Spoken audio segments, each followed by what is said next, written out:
Hello friends, welcome back to my channel.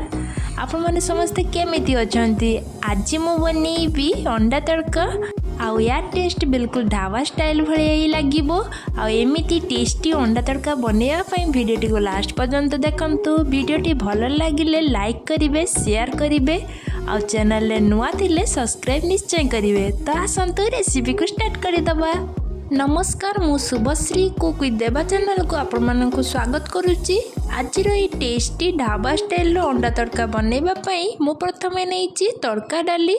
गोटे cup तड़का डाली को मु एमती पानी रो सोक करते दे देबी। 6 ରୁ 7 घंटा पर्यंत मैं सोक करी नेबी। मुझे ओवरनाइट सोक करी रखी देइतिली। एटी देखंतु 6 ରୁ 7 घंटा हो जाइए। तड़का डाली गुला टिके टिके फुली जाइए देखंतु। तापर मैं ताको भल भाबे धोईकी नहीं आसी। एबे गोटे कुकर रे मु देई देइची तड़का डाली को। तापर सेतिर मु पानी देई देबी। गोटे गिलास पानी देइची। तापर मुझे सीझी जावा पई मुझे लूण देई देइची आ हळदी देइची। 3टा सीटी मारला परे मुझे काढ़ी नहीं देखो। ये तड़का डाली भल भाव सीझी जाइए।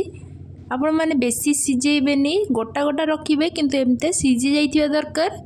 तापर मुझे गोटे कड़ई नहीं, कड़ई तेल देदेवी।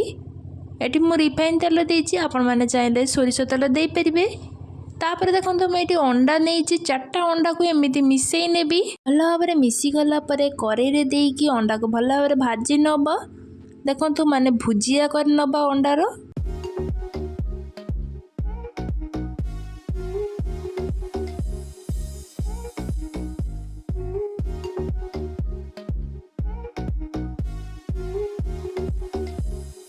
एटी देखो अंडा हो जाइए। मु गोटे प्लेट को काढ़ी नहीं।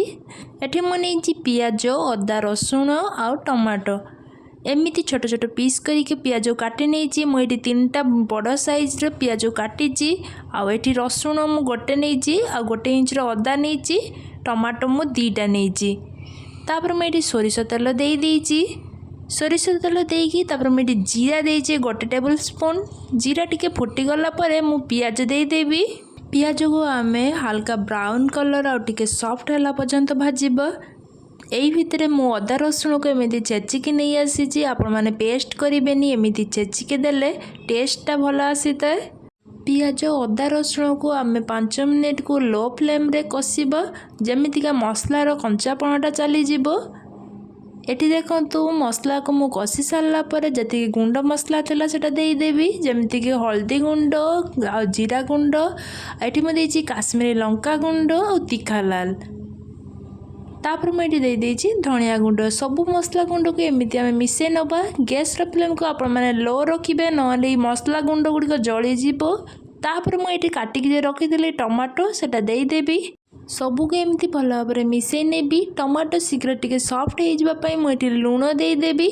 लूण मुझे 1 टेबल स्पून देइछि। आगु आमे तड़का डाली सीझेला बेले लूण देइथिले। तो एठी आपण माने टेस्ट अनुसार लूण देबे, नने अल्प लूण देबे। पछर टेस्ट करिके आउ टिके लूण ऐड करि परिबे। एठी मसला तळे टिके लागी जाउतला, तो सेति पई मु तड़का डाली लो टिके पानी नै कि मु देइछि। या परे ना टमाटो शीघ्र भी सीझी जिवो। 5 मिनिट लो फ्लेम रे मसला कषि सारला परे एटी देखंतु मसलार तेल सेपरेट हो जाइए। तामाने आम मसला रेडी हो गलानी। तापर मुझे जे सिझेकी रखी तड़का डाली सेटा को मु देई देबी। आ सबू को मु भल भाव मिसई नब। देखो ये मुझे सबको भल भाव मिसई नेबी। एटी टिके मते बहलिया लगुच, माने गाढ़ा लगुच, तो से मुझे पानी देबी। मुझे गिलासे पानी देइछि। तापर मुझे देइछि तड़का मसला। ये तड़का मसला मार्केट रे अवेलेबल पाई परिबे। ये तड़का मसला देले तड़का डाली बहुत ही टेस्टी लगे। तापर सबको भल भाव मिसई नबा। 5 ରୁ 10 मिनिट पर्यंत हाई फ्लेम करिकी एटा को फुटई नब। देखो ये फुटी गला परे मुझे अंडा रखी, माने अंडा भाजिकी रखी जेटा भुजिया, तो सेटा को मुझे देदेवी। आ सबको भल भाव मिसई नबा। यही स्टेज रे आउ 5 मिनिट हाई फ्लेम करके मुझे फुटे नेबी। देखो ये अंडा तड़का पूरा रेडी हो गलानी। एबे मु गोटे सर्विंग बाउल को एटा काढ़ी नेबी। आपण मैंने ये अंडा तड़का को गरम गरम रोटी सहित खातु देखिए बहुत ही टेस्टी लगे। आ थरे मो रेसिपी को घरे निश्चय ट्राए करंतु केमिति लागुची आपनक मतामत तले थिबा कमेंट बॉक्स रे मते जणांतु। रेसिपी टी भल लागितिले वीडियो को लाइक करंतु सब्सक्राइब बटन साइड रे थिबा छोट बेल आइकन को प्रेस करिनियंतु और नोटिफिकेशन को क्लिक करिनियंतु जा पर मो वीडियो अपलोड करले आपण माने फर्स्ट देखि परिबे। आपण मानको फ्रेंड्स और रिलेटिव मानको सहित ये रेसिपी को शेयर करंतु आ मु पुणी आसीबे आ गोटे नुआ रेसिपी नै रहूची। नमस्कार।